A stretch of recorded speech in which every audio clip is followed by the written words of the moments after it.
ദിനവൃത്താന്തം രണ്ടാം പുസ്തകം അധ്യായം 5. ഇങ്ങനെ ശലോമോൻ യഹോവയുടെ ആലയത്തിനു വേണ്ടി ചെയ്ത പണിയൊക്കെയും തീർന്നു. പിന്നെ ശലോമോൻ തന്റെ അപ്പനായ ദാവീദ് നിവേദിച്ചിരുന്ന വസ്തുക്കളായ വെള്ളിയും പൊന്നും ഉപകരണങ്ങളൊക്കെയും കൊണ്ടുവന്ന് ദൈവാലയത്തിലെ ഭണ്ഡാരഗ്രഹങ്ങളിൽ വെച്ചു. ശലോമോൻ യഹോവയുടെ നിയമപ്പെട്ടകം സിയോൻ എന്ന ദാവീദിന്റെ നഗരത്തിൽ നിന്ന് കൊണ്ടുവരുവാൻ ഇസ്രായേൽ മൂപ്പന്മാരെയും ഇസ്രായേൽ മക്കളുടെ പിതൃഭവന തലവന്മാരായ ഗോത്ര പ്രഭുക്കന്മാരെയും യെരൂശലേമിൽ കൂട്ടിവരുത്തി. ഇസ്രായേൽ പുരുഷന്മാരെല്ലാവരും 7-ാം മാസത്തിലെ ഉത്സവത്തിൽ രാജാവിന്റെ അടുക്കൽ വന്നുകൂടി. ഇസ്രായേൽ മൂപ്പന്മാരെല്ലാവരും വന്ന ശേഷം ലേവ്യർ പെട്ടകമെടുത്തു. പെട്ടകവും സമാഗമന കൂടാരവും കൂടാരത്തിലെ സകല വിശുദ്ധോപകരണങ്ങളും കൊണ്ടുവന്നു.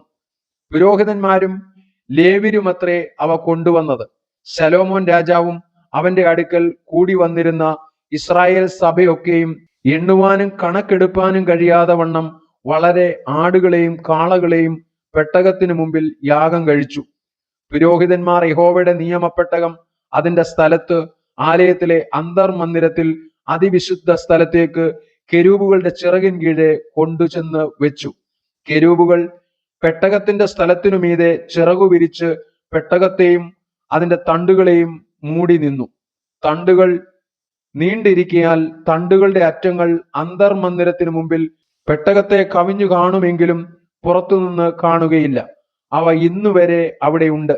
ഇസ്രായേൽ മക്കൾ മിസ്രയീമിൽ നിന്ന് പുറപ്പെട്ട ശേഷം യഹോവ അവരോട് നിയമം ചെയ്തപ്പോൾ മോശെ ഹോറേബിൽ വെച്ച് പെട്ടകത്തിൽ വെച്ചിരുന്ന 2 കൽപ്പലകയല്ലാതെ അതിൽ മറ്റൊന്നും ഉണ്ടായിരുന്നില്ല. പുരോഹിതന്മാർ വിശുദ്ധ മന്ദിരത്തിൽ നിന്ന് വന്നപ്പോൾ അവിടെ ഉണ്ടായിരുന്ന പുരോഹിതന്മാർ കൂറുകളുടെ ക്രമം നോക്കാതെ എല്ലാവരും തങ്ങളെ വിശുദ്ധീകരിച്ചിരുന്നു.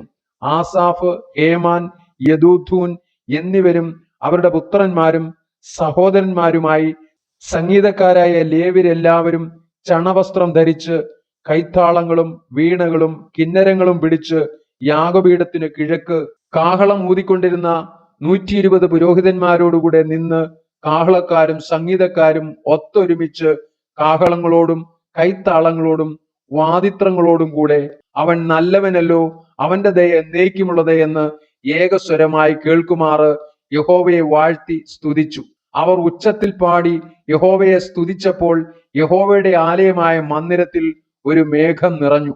യഹോവയുടെ തേജസ് ദൈവാലയത്തിൽ നിറഞ്ഞിരുന്നത് കൊണ്ട് പുരോഹിതന്മാർക്ക് മേഘം നിമിത്തം ശുശ്രൂഷ ചെയ്യേണ്ടതിന് നിൽപ്പാൻ കഴിഞ്ഞില്ല.